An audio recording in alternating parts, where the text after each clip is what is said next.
Hello and welcome to Against the Law, the ancient history podcast that aims to separate fact from historical fiction.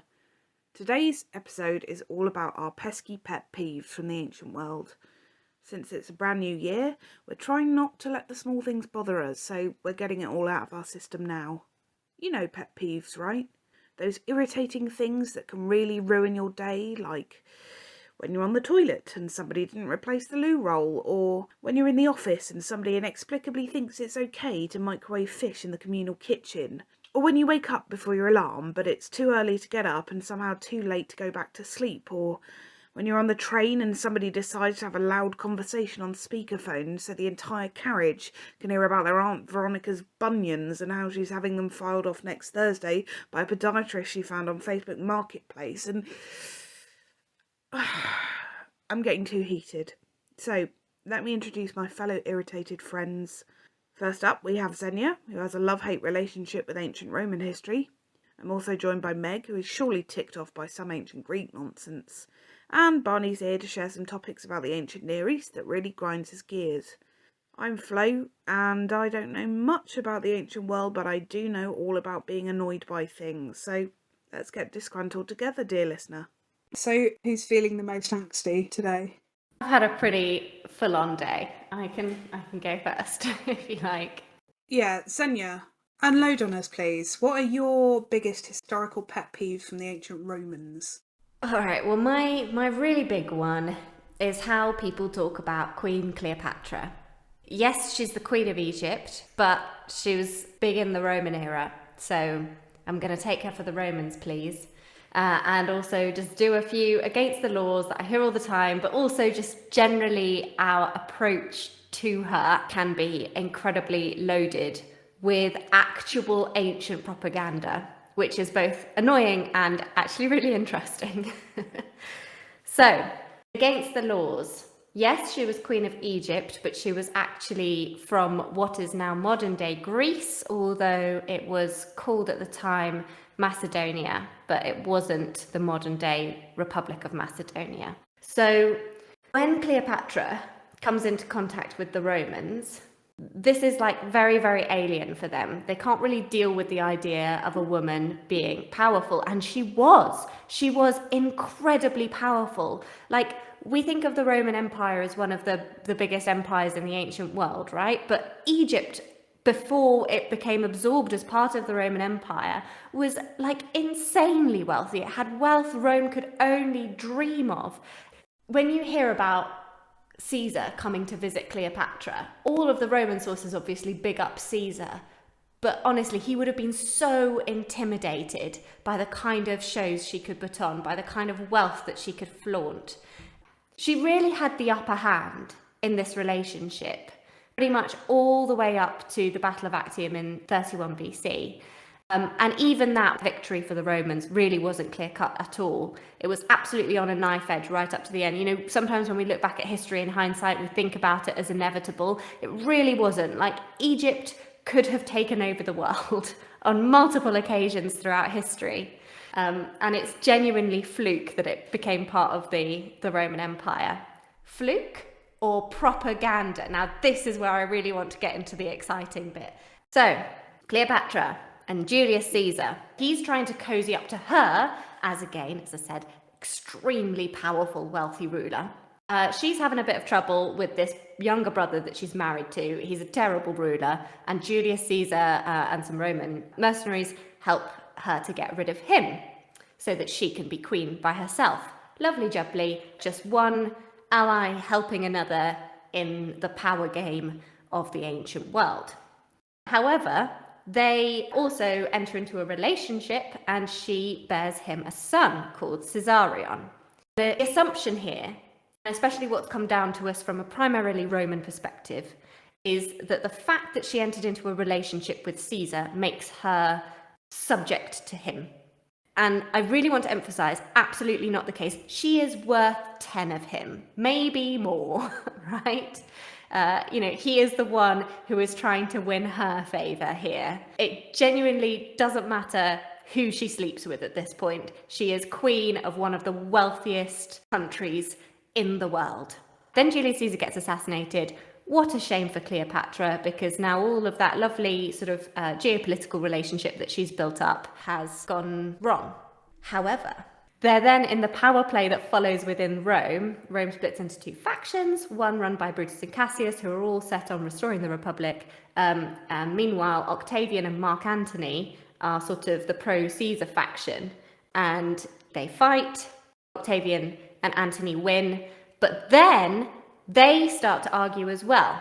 So there seems to be a power struggle for, who's going to become the most powerful politician effectively in Rome. Is it going to be Mark Antony? Is it going to be Octavian, who is the adopted son of Caesar? Like, Mark Antony was Caesar's best friend, Octavian is Caesar's adopted son. So they've sort of both got a claim on the whole Caesar brand. So Mark Antony thinks, what a good idea it would be to go and pursue this alliance that Caesar had built up before. And he goes and has a chat with Cleopatra. She has a ton of money. Now, Mark Antony, by all accounts, was pretty fit. Cleopatra decides that she's going to have a relationship with him as well. Again, absolutely her business, but this is where Octavian and propaganda comes in. Mark Antony looks like he's building for himself like this incredible base. He's got a great alliance. He's got money. He's got resources. He's got armies. Octavian's worried. What on earth can he do here? Well, he can do the usual thing that people do when they're upset with a previous friend or political ally. They can blame it all on a woman. And who's this lovely, convenient, but also Eastern and other woman that he can blame it all on? Look, it's Cleopatra. I literally thought you were going to say Yoko Ono there. Like, the guy's breaking up. Whose fault is it? The woman's fault. Exactly. And you see this happen again and again. Why? Because actually some of these assumptions that we've made about women and Orientalism as well, but we've actually inherited some of those assumptions. So this is why I think it's a huge pet peeve of mine, and I think it's so important to go against the law on this. Octavian publishes pamphlet after pamphlet after pamphlet, really making the most of Cleopatra's otherness, like the fact that she's from Egypt and different, the fact that she has all of these different customs from the Romans. He drags up her past relationships. He drags up her sex life. He publishes all sorts of ridiculous rumours and disinformation about what she gets up to in her spare time, which is, absolutely entirely her business. He makes out that she's drunk all the time. This is, again, a common trope, like women being out of control from drinking too much. All of this sounds horrifically familiar. Why? Because honestly, Octavian was, some might say the absolute source of this trope. Can I just reel back actually to this gold statue of Cleopatra? There's some historical evidence to suggest that Octavian put statues of his own wife and his own sister Octavia next to her, precisely to set up these rival ideas of womanhood. That was a very, very clear visual distinction of what it means to be Roman versus what it means to be non-Roman, and all of that was projected onto these women. Octavian wins the Battle of Actium against Cleopatra and Antony, and he consequently destroys any kind of counter-propaganda that Antony published.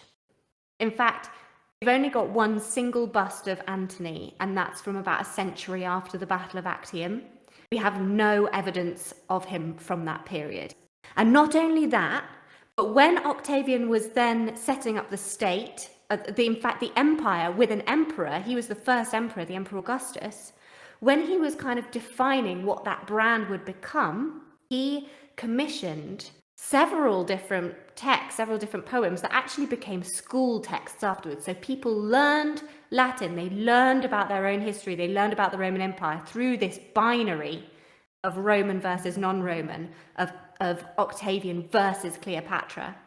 And all of these poems make her out to be, they reinforce this idea of her as drunk, as having sex all the time, as doing weird, to the Romans at least, weird religious rituals. And that's what we carry with us, actually, right down to today. She knew 9 languages. She was incredibly powerful. She was incredibly wealthy. It was up to her how many children she had and with whom. And yet we continue to judge her by Octavian's frame. I'm now also as angry as you are about this pet peeve which borders on absolute abject hatred. I've got to say, you've triggered off quite a few pet peeves from my side. If you're ready for a quick fire, 3 things that you've triggered off from me. Yeah. Let's go. Let's get it all out. Right, number 1, this gold bust of Cleopatra made me think about shiny, gaudy things. And I have been thinking a lot lately about how much I dislike the trend, which has been started by Mrs. Hinch, who is a cleaning expert, to have everything in your home silver or grey satin. Everything is in grayscale, and there's no joy. The living room, grey. The dog is now grey. The children, they're all grey. It's depressing. It's like a Werner Herzog interior design move. I hate it. I agree with that one. Just all the silver shiny things. I don't like it at all. We're all turning into crows.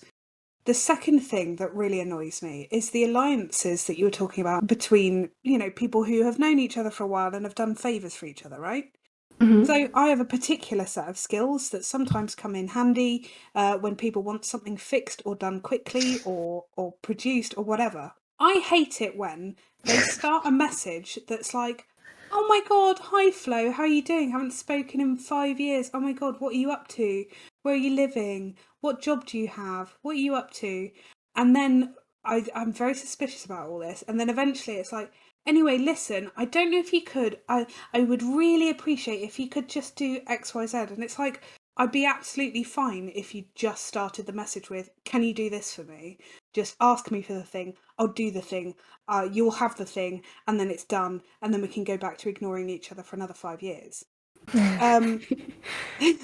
The other pet peeve I have is about women just existing and then being like blamed for things like Cleopatra was, or like judged for things that's totally nobody's business. So when I was younger, I thought I was really cool and hip. I've probably shown how uncool I am by using the word hip there, because I thought, Botox, lip fillers, why would you do that? I'm going to age gracefully. I'm not even going to dye my hair when I go grey. But it's none of my goddamn business. If Botox makes you feel a little bit better about wrinkles that you have in the corner of your eyes, do it. Have Botox on every inch of skin that you have. Don't, because it is the most toxic substance known to man. But we don't need a news article saying, oh, do we think that this person has had Botox or lip fillers? It's none of your goddamn business. Stay out of it. Back off. I'm really mad now. My face is actually hot. Cleopatra's kind of an early example of someone who was in the public eye and people therefore felt they had a right to know things about her. Well, we don't talk about how Tom Cruise's face is shiny and smooth like an egg despite the fact that he's 108. Oh, he can't have had any surgery. He can't have had any lip fillers or Botox. Is it not the Scientology god Zenia who's keeping Tom Cruise's skin young? Yeah. Are you sure that's not an ancient Near East god, Barney? Are you trying to trigger a pet peeve from me, Flo? I'm trying to trigger you now. I want to share the anger. Actually, that is one that I hadn't anticipated, but it is a fairly decent pet peeve. That like whenever there's a demon in a horror movie or something like that, it's always Babylonian or Sumerian. And then despite the fact that it has those names, those ancient Near Eastern Mesopotamian names, they inevitably communicate with them in Latin as well. 2 birds with 1 stone there. Yeah, I can understand why that would set you off. But yeah, sorry, Zenia, I didn't mean to slightly jump on the bandwagon of anger, but I had to. Oh no, please. I mean, that was the point of my whole, my pet peeve was just how early you see these horrible sexist tropes. And we're still not over it. Yeah. Well, it's just this like need to somehow negate women who have power. Girl boss. Gaslight, gatekeep, girl boss. That's this episode. We are gatekeeping the ancient world and we're girl bossing while doing it. Is that the new live, laugh, love? Yeah. It is. Barney, honourably, you can also go boss for the You can purposes go of boss. today's episode. You're allowed. Thank you. I appreciate But it. if you gatekeep, though, then... No, none of that. I mean, I was thinking about this in terms of pet peeves because they can be a bit gatekeepy, right? Like often it's to do with somebody's specialism and it being misunderstood or misinterpreted by non-specialist people. Zenia's there obviously is not like that because that's an extremely developed and still relevant socio-cultural point. But like one of the pet peeves that I have, one of the minor ones, is when people used to ask what I studied or what I was doing at university sort of thing, and I said Assyriology. They would often repeat back to me Syriology, assuming it was something about Syria. And I get it because Assyria is not a common word really for most people. Whereas Syria is, as a modern country and also for being in the news quite a lot over the last decade. So I kind of get that one, but like you can see how it can lapse into being a bit of a gatekeeper because I have this specialist kind of knowledge and the person that you're talking to does not have that. But I hope it doesn't come across that way. No, not at all. On the flip side, when I told people that I did psychology at university, people would say, "Oh, does that mean you can read my mind?" I feel like every degree has one of those like little platitudes that people trot out after it. Yeah. I also just feel like if you could read Very people's minds, you wouldn't be doing psychology. That's like, you wouldn't No. need to. That'd be the I just- opposite almost. I just sit in a cafe close to a psychology lecturer and get a free education. As it happens, I'm paying back my student loan even now. So that wasn't the case. I mean, in terms of gatekeeping in the ancient world, I find that you guys are really good at explaining things for me, and I can see just from our discussions about how things can be really annoying. Meg, in our chats, we've talked a little bit about some current news that might be a little bit annoying and gatekeepable. I mean, I'm not going to lie, guys. December was a difficult month for everybody, but it was a particularly difficult month for ancient Greek speakers. So because everybody has been mispronouncing the word Omicron, and that's how it should be pronounced, Omicron, with a short O at the beginning. Some people are saying it Omicron, Which is particularly annoying because, as I explained a few weeks ago, in a very bit of timely explanation from me, Omicron was just on the horizon, and I was already spewing straight facts about its ancient Greek origins. Omicron means little o. Omega means big O. So if you pronounce Omicron, you're using like a totally different letter in that word, if that makes sense. It would be like calling the letter B J, just, like totally mispronouncing the letter that represents the sound. Omicron. but anyway, that's been one of the things that's been annoying me about Omicron. Obviously not the main thing. Yeah, I would say that the main annoying thing about Omicron is, the hospitalisations, etc. But, you go off, Meg. You go off about the pronunciation. That's fine. Flo, I thought this was a safe space to rage. I've got to agree with you about the pronunciation. I think grammatical pet peeves is a really common one. And for me, grammatically, there are various things that really naff me off. One of them is people saying that they could care less. Yeah. Like, I could care less about COVID. Well, do it then, care less. The other one is particularly fitting for our podcast because they're called Janus words. And a Janus word is a word that can mean its own opposite. And Janus is obviously the double-headed god, one looking back, one looking forward. Oh, like inflammable. Yeah, inflammable, but also things like fast. Fast can be moving very swiftly, but something can be stuck fast. Oh my god, I've never noticed that. And it really annoys me, and it might be because I'm on the autistic spectrum, but words like inflammable really bother me because I want to know if the thing is flammable or if it is not flammable. To dust, I could sprinkle dust on something, and that would be a dusting of flour. Or I could dust and remove dust by dusting. But you don't know that. I could say I've dusted the house. You go, great, come home, open the door, and everything's got a fine layer of powder. You're getting a bit 1984 here. Like, we need one verb for everything. We need to double plus undust. I love the idea of you just like massively misunderstanding an instruction to dust the house. Are they also called auto-antonyms? I don't know. That Oh, that's sounds nice. right. Antonym and synonym. If I have twins, that's what they're going to be called.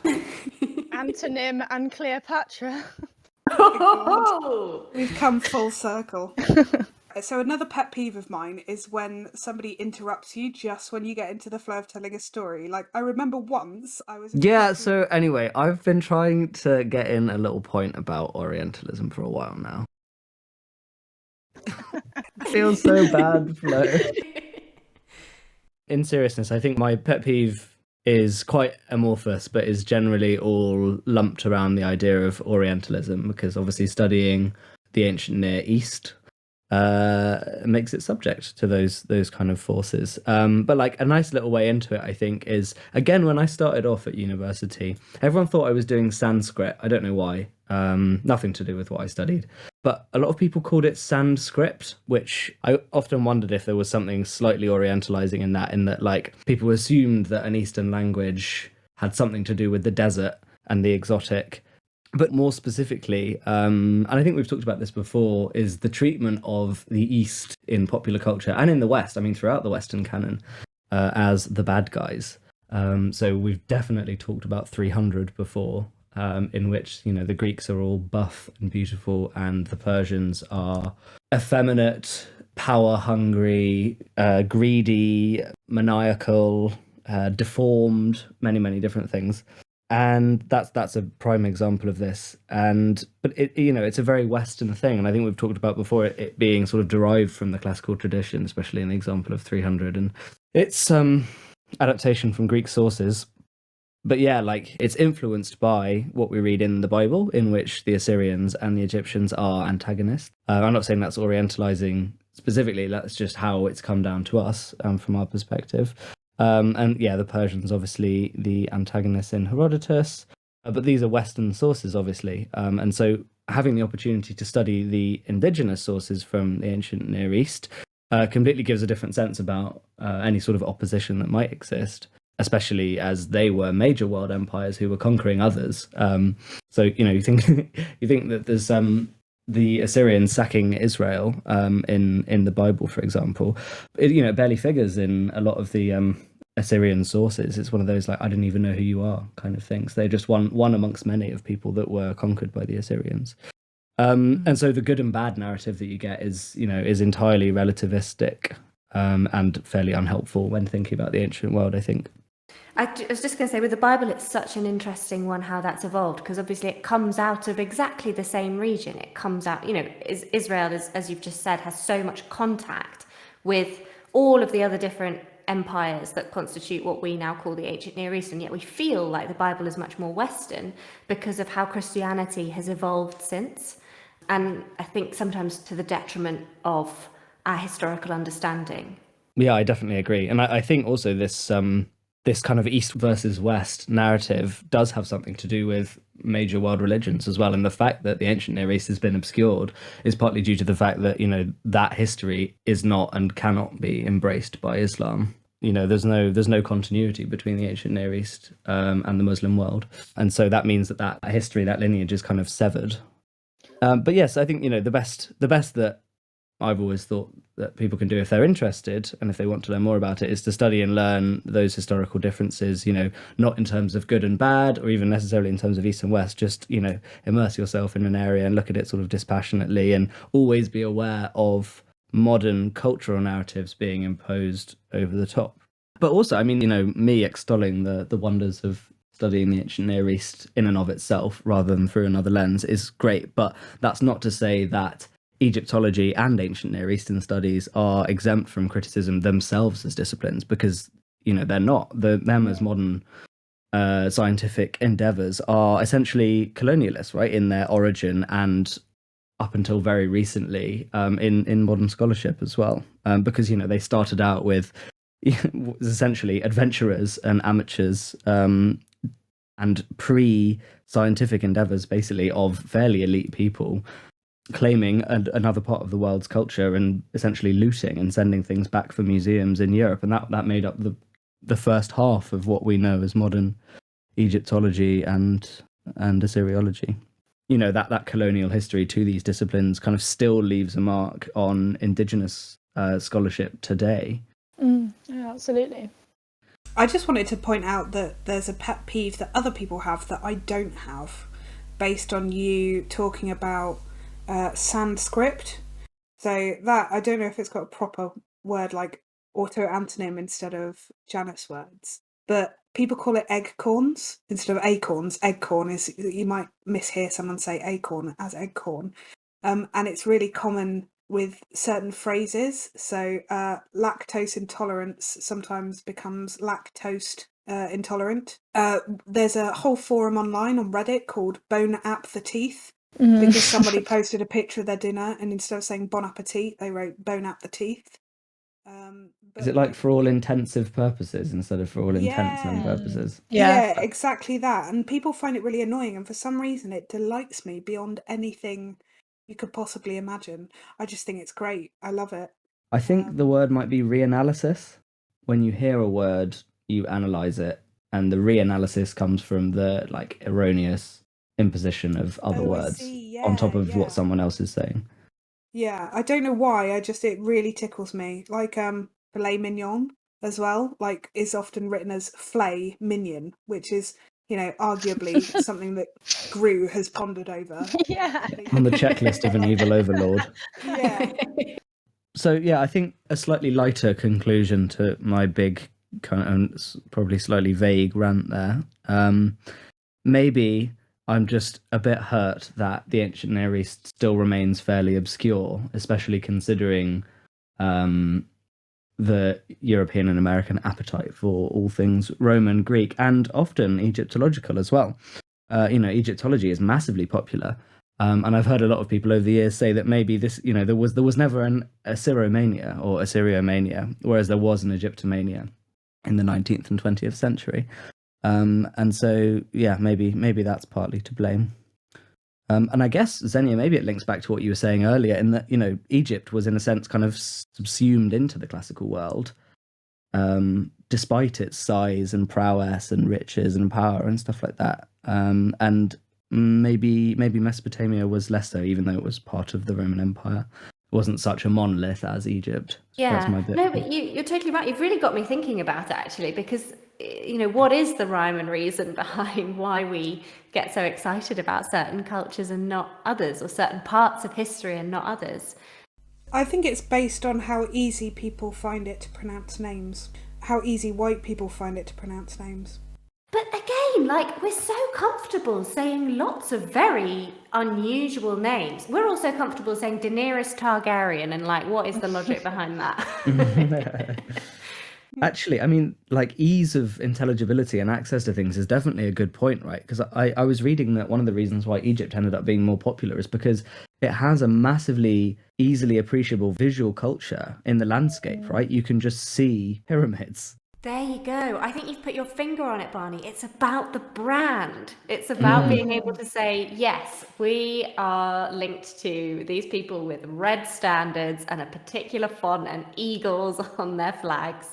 Or we are linked to, these really cool hieroglyphs and these pyramids. It's about branding. Can I rattle through some Homer frustrations? The number one being that Homer doesn't really exist. Homer's not really a real person. We know nothing about Homer. So one of the really interesting things about studying Homer is this massive Homeric question of, who was Homer? Was there a single person who composed the Iliad and the Odyssey? When did that happen? Where did it happen? Was Homer the person who performed them last, or the person who composed them, or the person who, wrote them down? Could be any of those things, and we just don't know. So that's a pet peeve for me. My second pet peeve, I'm just going to plough straight through, is that everyone thinks that the Odyssey is better now. And I think the Iliad is better. And in the ancient world, the Iliad was more popular. And the Iliad was more popular up until the 60s. And then suddenly everyone's all about the Odyssey. And, girl boss moment, multiple people, this is a true story, multiple people have said to me, why are you studying receptions of the Iliad? Because the Odyssey is so much more feminine and interesting if you're a woman, because there's more female characters in it. And I just resent the implication that as a woman, I can't love men stabbing each other, Yes. I also like when men stab each other. Yeah, I love it. It's great. I love the goriness of the Iliad. I love how it's just all about all these men having these really intense emotions and crying and stabbing each other. I think it's fantastic. Is it also acceptable for me to be, horny on main for Achilles and Patroclus in the Iliad and not be in it for the stabbing? Sorry, not for the podcast, but what the is horny on main? Horny on your main account. Oh, I thought you meant like on Main Street, like just like waltzing down with a boner, just like, yeah, that's right, I'm horny on Main. That is a horrible image. That's why I was so shooketh. There are some vase paintings of like satyrs with their massive boners. I think they're pretty horny on Main. I don't think we should keep this in. No, me neither. Yeah. Anyway. Yeah, we can absolutely be into it for Achilles and Patroclus. And I think that's the other thing that I don't like is the implication that kind of anyone, not just women, should be more interested in a story because it's got more like traditional expressions of deep emotions. And what we now see, is literally called the Odyssey. That's just Odysseus's name. But we now use that as a word that means a journey. And I think a lot of people think that makes it more interesting because it's there's maybe a bit more character development. There's a lot more physical relocation, a lot more actually happens. But I love the kind of intensity and the claustrophobia of the Iliad and how it's all just, being angry and sad in your tent. I love it. I've been on a lot of camping trips and it's... So normally we, at the end of a podcast, will do our favourite thing that we've learnt that day, but I'm going to now try and go for our least favourite thing. What's the least favourite thing that we've learnt today? Zenia? I think my least favourite thing was Barney's point about like how the East is viewed as other and more difficult to access, and I think that links in quite nicely with these kind of Roman assumptions that we have about the East that actually contributed. I'm sorry, Barney, to that view. You're not personally responsible. So Barney. Yeah, so my least favourite thing, and this is definitely testament to the strength at which Zenia sold it, and maybe this is a bit greedy because it was a major diatribe, and I'm sure other people also found it to be one of their least favourite things. But the fact that there's so much complexity and unique history involved in the person of Cleopatra as an incredibly powerful female ruler in a time and place where that wasn't necessarily the easiest thing to be. And the fact that she has just ended up as Cleopatra sexy is very annoying. And Meg, what's your least favourite thing? I mean, yeah, it's a real compliment to say I've hated everything I heard today. But I think it has to also be Cleopatra. Zenia just really sold the hatred. One of my pet peeves outside of the podcast is when someone finds something really funny and then doesn't tell you what it is. So my pet peeve from today's episode, my least favourite thing, is really, really, really funny. But it doesn't matter. Send me a DM, I'll tell you. The gatekeeping is getting out of control. So yeah, that was today's pet peeve episode. I hope you enjoyed it. See you next time.